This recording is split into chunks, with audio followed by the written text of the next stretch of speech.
Leonidas say not. This meeting is being recorded. Leonidas say not because he have problem to fight.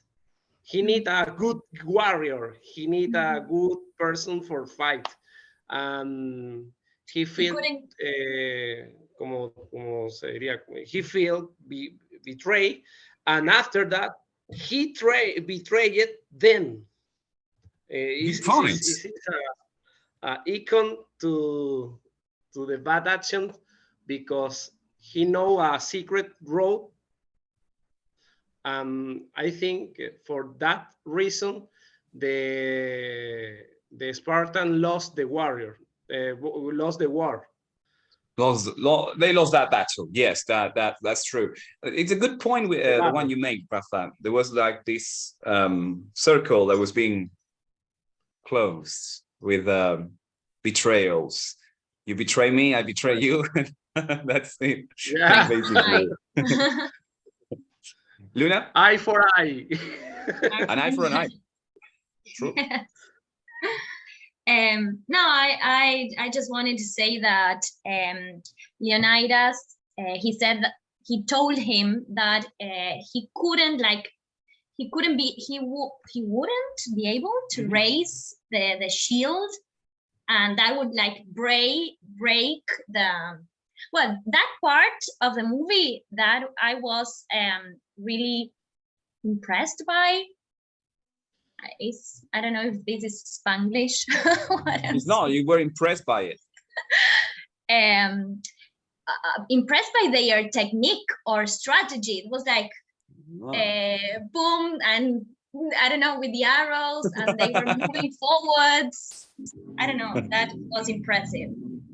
That's called that is actually called phalanx. What was the pronunciation in English? There's phalange in Spanish, but I do not remember the pronunciation in English. I think it's phalanx, in which they basically have to coordinate one with the other, one next to each other, to protect. I mean, you will protect with your shield your side companion's shoulder, and the one on your left will protect yours too. Then one of them will attack with a spear. They will go forward, they will retreat, and they will keep protecting themselves and the rest of their companions. It was very effective. It was not much, it was not very well portrayed in the movie, I think, apart from the one scene in which we can see it. But yes, it was a very effective way of fighting by the Greeks.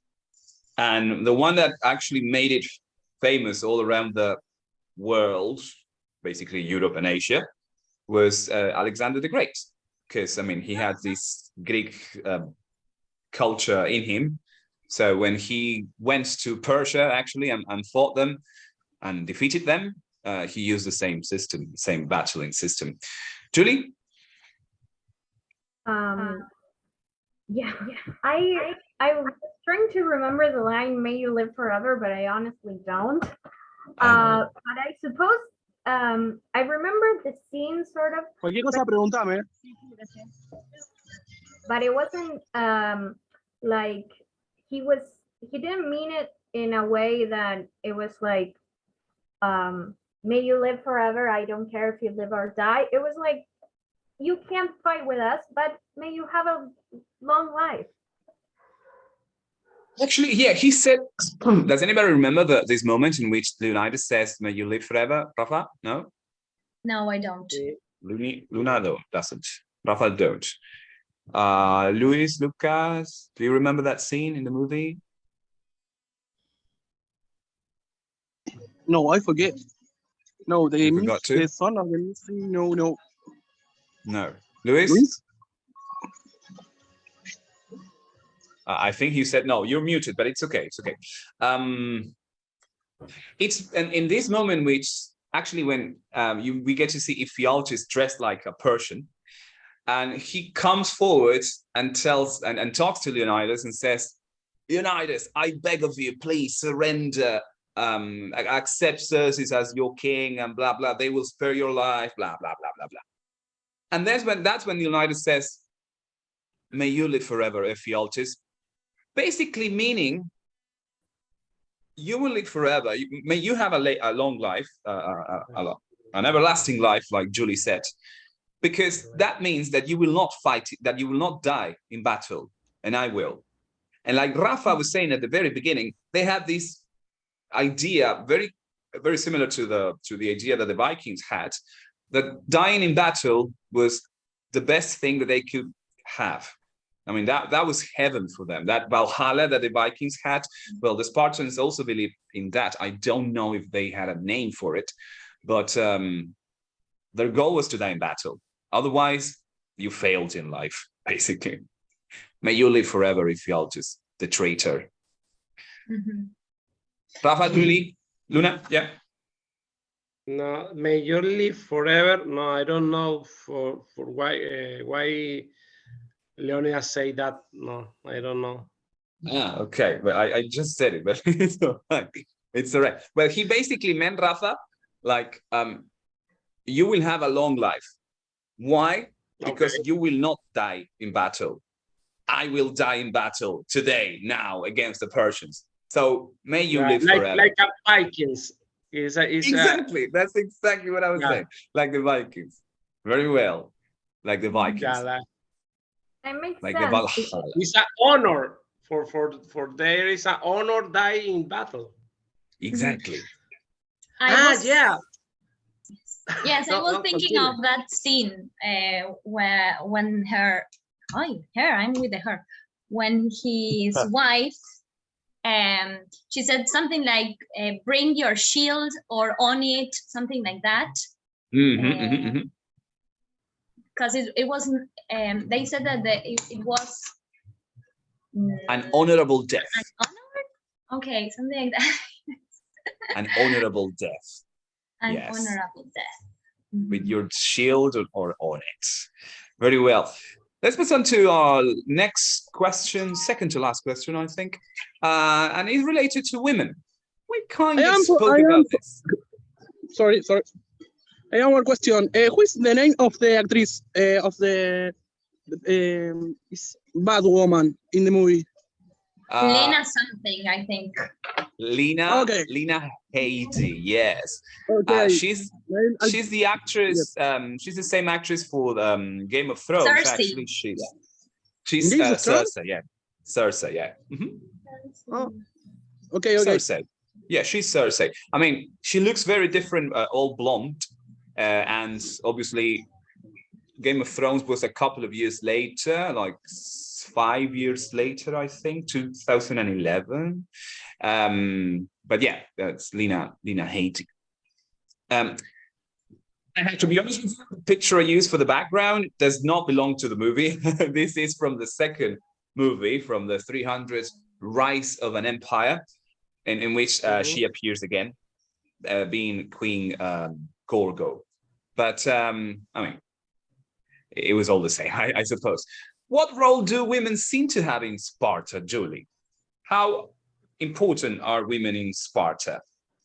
Well, they have some importance in the movie because what did you say the name of the character was? Queen Gorgo. Well, Queen Gorgo says that she can speak amongst men when the Persian kind of shuts her down, because she's the one that bears the warriors. Women are the warriors bearers. The warriors bearer, yeah. I mean, wouldn't that be true for any women in the world? I mean, for any mother in the world? Yes, of course, but they are often not considered that. I know. But I mean, my point is that this could totally be any woman would be able to say nowadays, and they would have to respect that because it makes sense. Whether you're a Spartan mother or not, it doesn't matter. It doesn't matter. Things were not the same in the rest of Greece. Anyway, Luna, Rafa, Luis, well, she have a queen. She was a queen. Have try to manipulate the decisions from the high society, the men's, and for try to help us, her husband and her people to fight. So try to change the idea for not go to the war. The inclusive. She sold her body for try to manipulate the idea. And it's important because she want to the people help the warriors in the war. No, ¿cómo se diría? Over her priority or careful the body hurt. Yes, I understand your point. Yes, I get your point. I get your point, Rafa. You said she sold her body for that objective, which is, yeah, I mean, she finally gave in to these man's blackmailing for the greater good, I suppose. I mean, she had the idea of actually saving her husband and the rest of the 300 men that were with him. But like Julie said, I mean, she had a voice. The thing is that everything around her was working against her and against Leonidas, especially because this battle was happening at a sacred time. The battle for me is epic. In the sea is epic. Epic. Sorry, epic. Epic. Okay. Yes. I mean, it's very well depicted. Sorry. Why you smile? Who's smiling?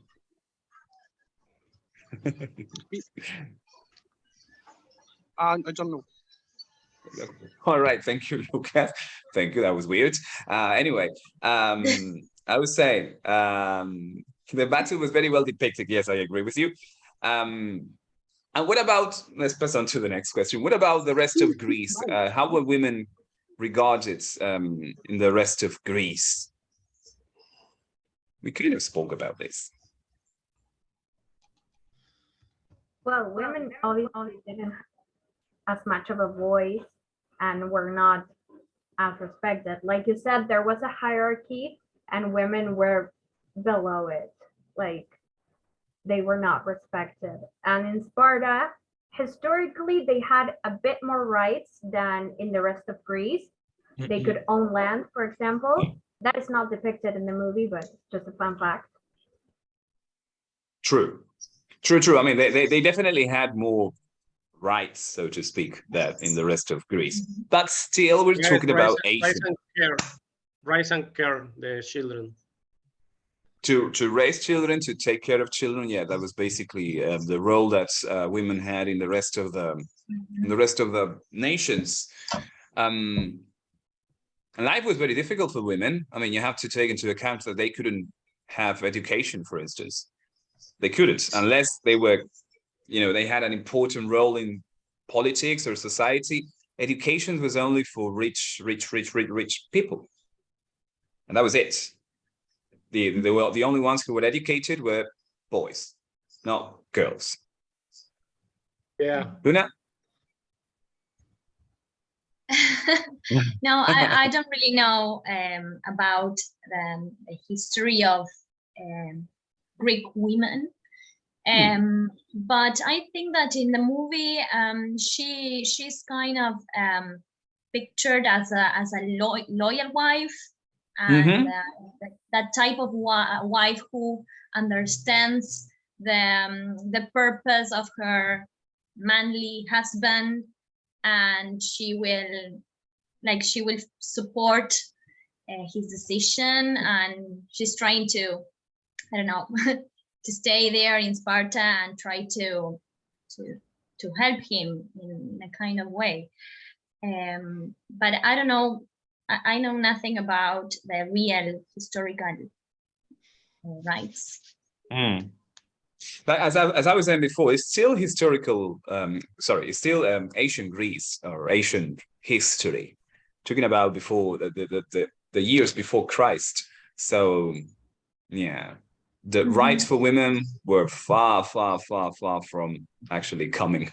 The real, rights for women, and you're still fighting for them because it's not 100% equal still. Anyway.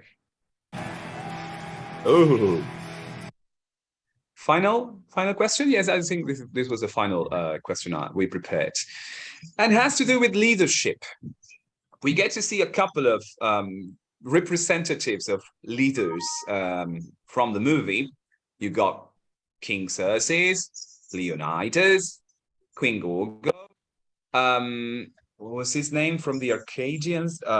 Daxus.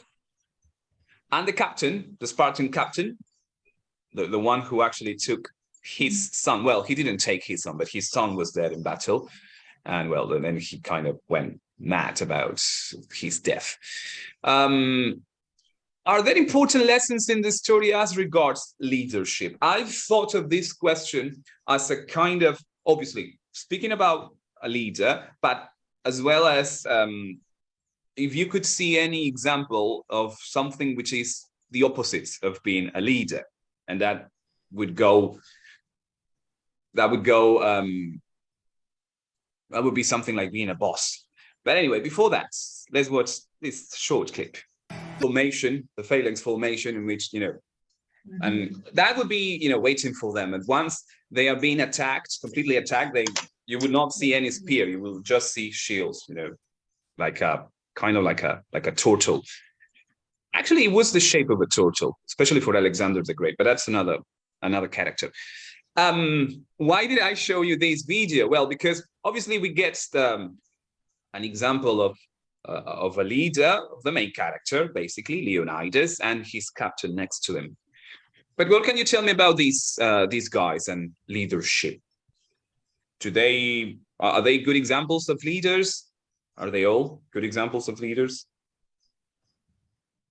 I think Leonidas is a very typical example of sort of the more accepted leadership. Like, he's motivating, he kind of cares for his crew, his warriors, and he's always thinking like, okay, we have to fight this battle, but we have to fight it in the best way for us. And he's always thinking of the group, and I don't know. And he's fighting along them. I mean, he's not giving orders from behind. He's at the front. He's in the front line saying, okay, now we fight. Now we'll blah, blah, blah, blah. But he's there. As we say in Argentina, está poniendo la carita, for the rest of them. I mean, he is there. Rafa? Yeah, I think that the leaders motivate and achieve the goals. Have goals, and he motivates. In this case, for example, despite the large number of enemies, Leonidas give them the strength and motivation for her warriors to hold on and say, be brave and fight. If we die, it will be with glory, no problem. Yeah. But fight and hold on, and don't back your past. No, you fight. The glory is the death. Okay. Yeah, that as simple as that. Death was glory for them. Death in battle, obviously, not death, in bed. In battle, it had to be in battle. Very well, Luna. No, yes, that the Spartan warriors.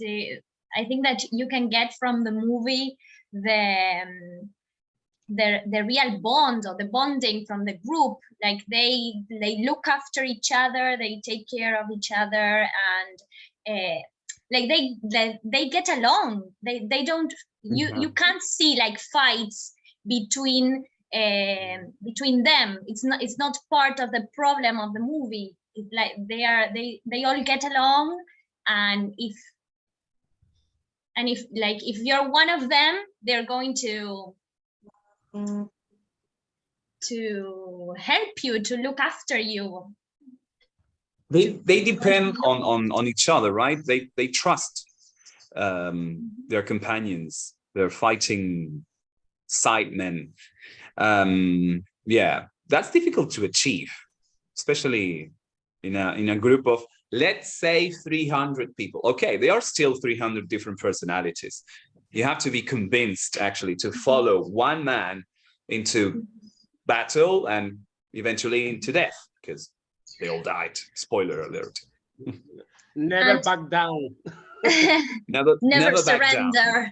Yeah, Never but surrender. bringing it to the beginning, their values, they wanted to die in battle. So it wasn't hard to get them to join Unitas, because, you know, dying in battle was what they wanted, what they thought it was honorable.